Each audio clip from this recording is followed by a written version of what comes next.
Tu n'es pas bébé. Juste une petite chose le dit. Et Habakkuk 2, verset 1 le dit. La discipline dans l'église est très importante. La Bible nous parle, nous dit que nous sommes des disciples. Et disciples, disciplinaires des disciples. Un disciple de Jésus-Christ doit être discipliné.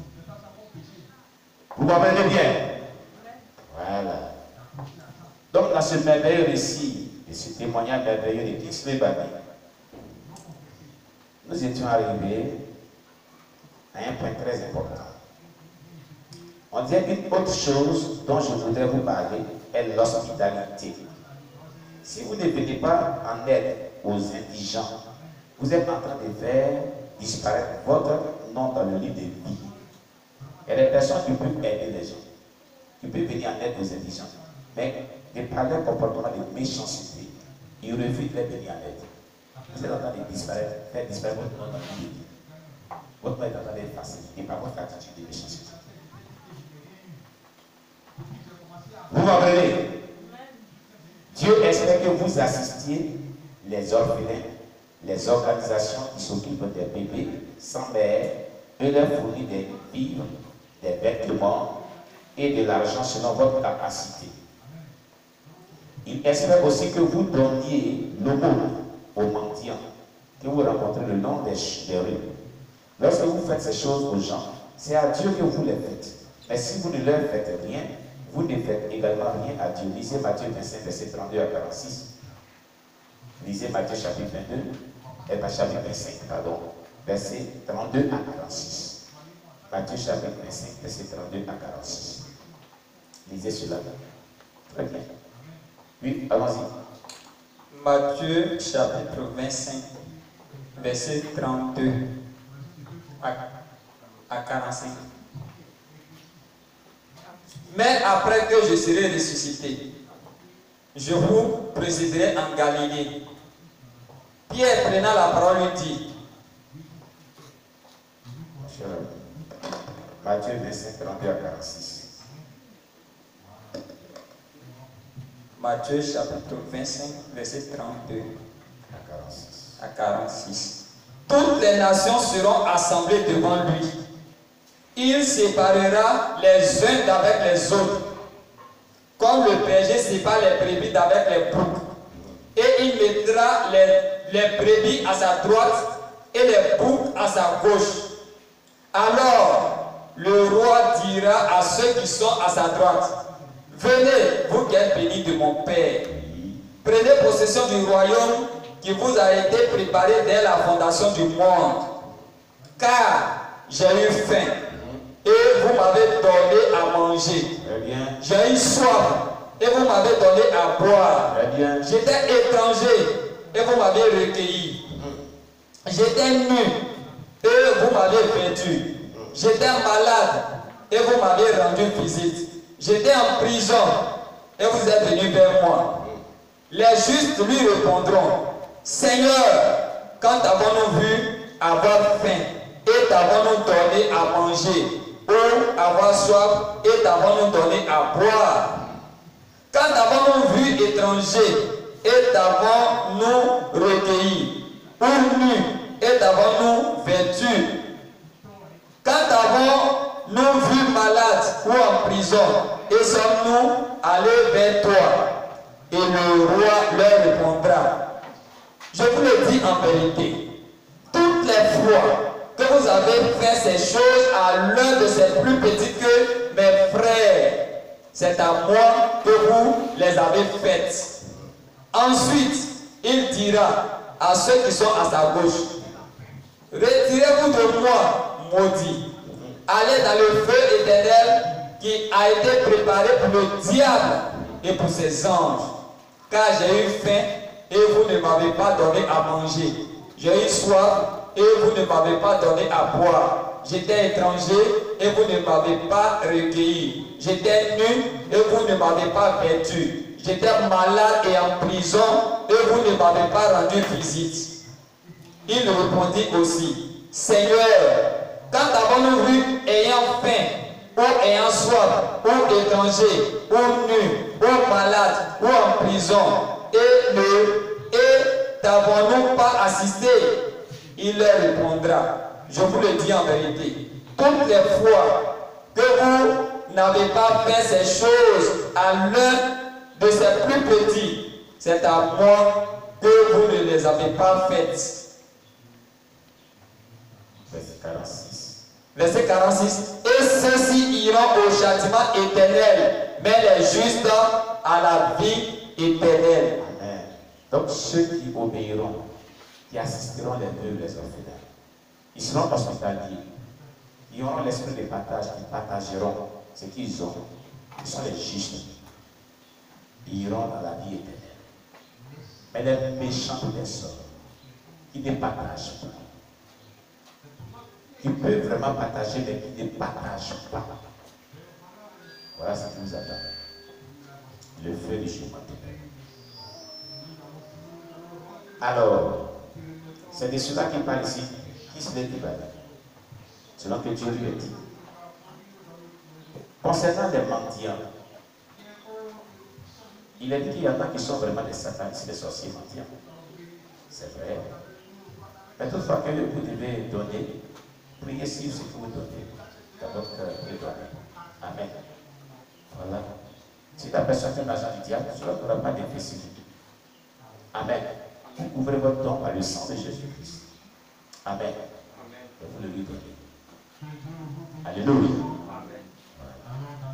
Une autre chose que les croyants négligent est le fait que la chair est un lieu sacré. La chair, c'est-à-dire l'autel du Seigneur, est un lieu sacré. Les ministres de l'évangile de nos jours font venir des comédiens, des acteurs et des actrices, des films sur l'autel pour divertir l'assemblée. C'est un usage pernicieux du pupitre et un lieu destiné à la pleine adoration de Dieu. L'église est non une maison de cinéma ou de divertissement.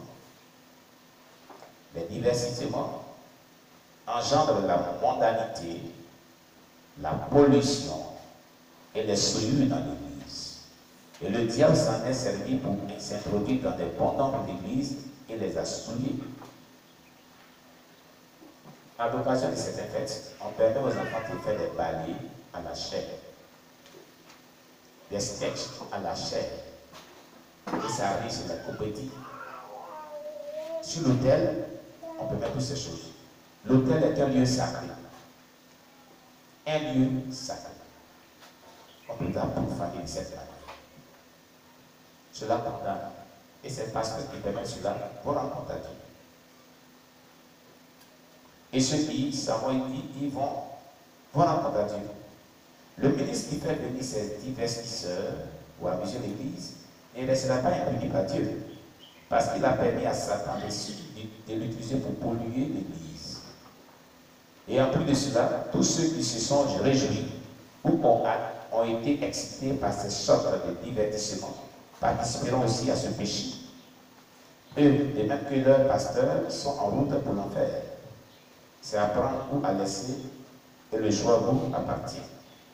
Un pasteur a dit un jour que la raison pour laquelle il a fait venir des comédiens est d'attirer des foules à venir dans son église. L'évangile n'est plus vraiment bon. Et l'onction du Saint-Esprit ne peut plus faire son œuvre.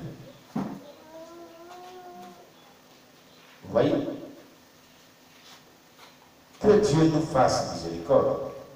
Venons maintenant à ces gens qui jouent toutes sortes de films, embrassant des personnes de sexe opposé, qui ne sont même pas leurs partenaires légitimes, se couchant sur le même lit avec leurs co-acteurs de sexe opposé, les hommes touchant les seins des femmes, et même que leurs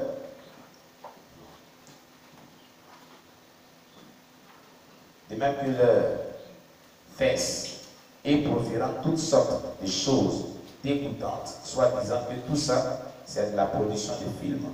Les gens dont la bouche est remplie de tout genre de propos immoraux sont ceux qui doivent venir prêcher l'évangile de la comédie sur l'autel de Dieu. Quelle abomination! Quel sacrilège! Des comédiens et des acteurs, actrices, des films mondains ne doivent pas monter à la chair pour quelque raison que ce soit, parce que c'est une abomination aux yeux de Dieu. Au Nigeria, certains assemblées chrétiennes le permettent. Et c'est pourquoi Dieu a dénoncé cela. C'est pas seulement au Nigeria, dans certaines nations. Les pasteurs qui prennent les acteurs qui viennent dans la chair, ils disent que non, et qu'ils annoncent dans la Bible. Ils disent que c'est pour faire remplir l'église du monde. L'évangile est plus puissant. Le Saint-Esprit ne peut plus attirer les gens à Christ. La Bible dit que nul ne vient au Père que si le Père l'attire à lui. Amen. Voici encore la ruse du diable. Gloire à Jésus. Écoutez-moi, si vous regardez au film mondain, au dessin animé, aux luttes, au combat et au football, vous allez finir votre course en enfer. Dieu désapprouve ces choses. Il les hait. Et tout ce que Dieu hait, mais que nous chérissons, nous conduira en enfer.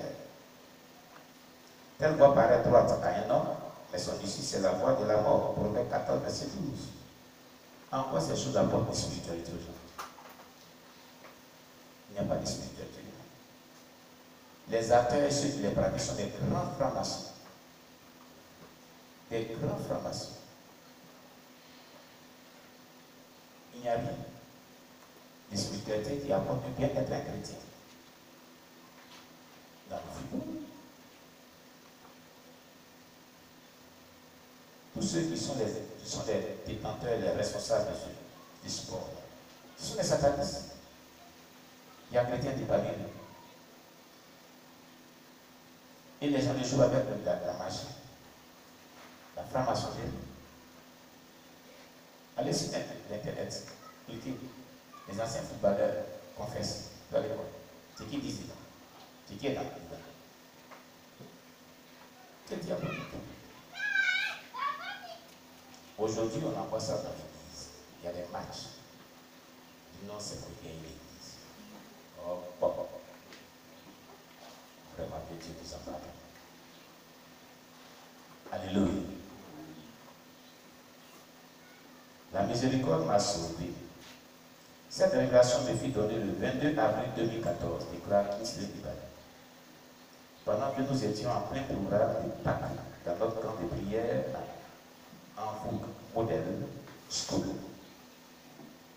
3 à Lyon, côté de la 34, rue Editor, Woji, Town, à Port-à-Court, dans River State.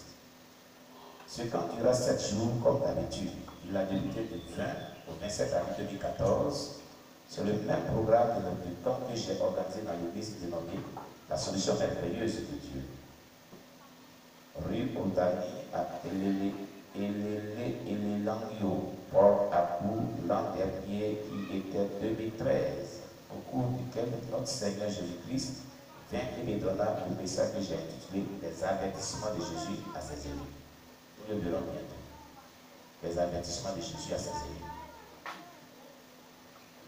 Oui, on va le voir bientôt. Peut-être qu'après ce numéro, cette série, on va voir les avertissements de Jésus.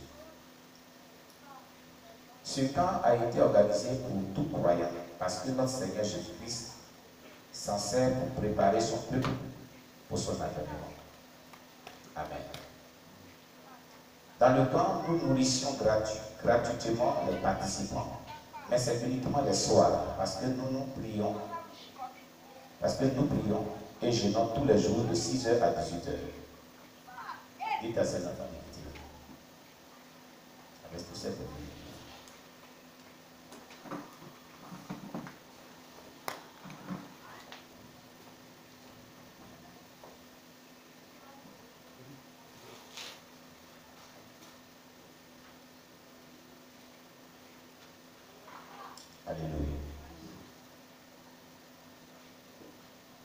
Cependant, en ce mardi 24 avril 2014, je souffrais sérieusement de la diarrhée. Et j'ai alors conclu que cela est dû à la nourriture pimentée, épicée, que j'ai prise les jours précédents. Étant donné qu'à chaque fois que je mange un plat épicé, c'est la diarrhée qui frappe à ma porte. Pendant que j'allais fréquemment à la scène, quelques frères vinrent et me demandaient de prendre des médicaments pour arrêter la diarrhée, mais j'ai refusé. Déclarait le pasteur Christ Ibada. Je leur ai dit que ce serait une erreur de ma part d'être dans le campement de Dieu et de se permettre à prendre des médicaments alors que notre Sauveur Jésus-Christ est un guérisseur et puis encore j'étais le pasteur votre du camp. C'est pourquoi j'ai jugé qu'il n'était pas du tout bon et encourageant aux yeux des campeurs de voir que je prenais des médicaments. Aussi ai-je continué à avoir des selles fréquentes. Après quelques heures, j'étais attaqué par la fièvre et je ne pouvais pas me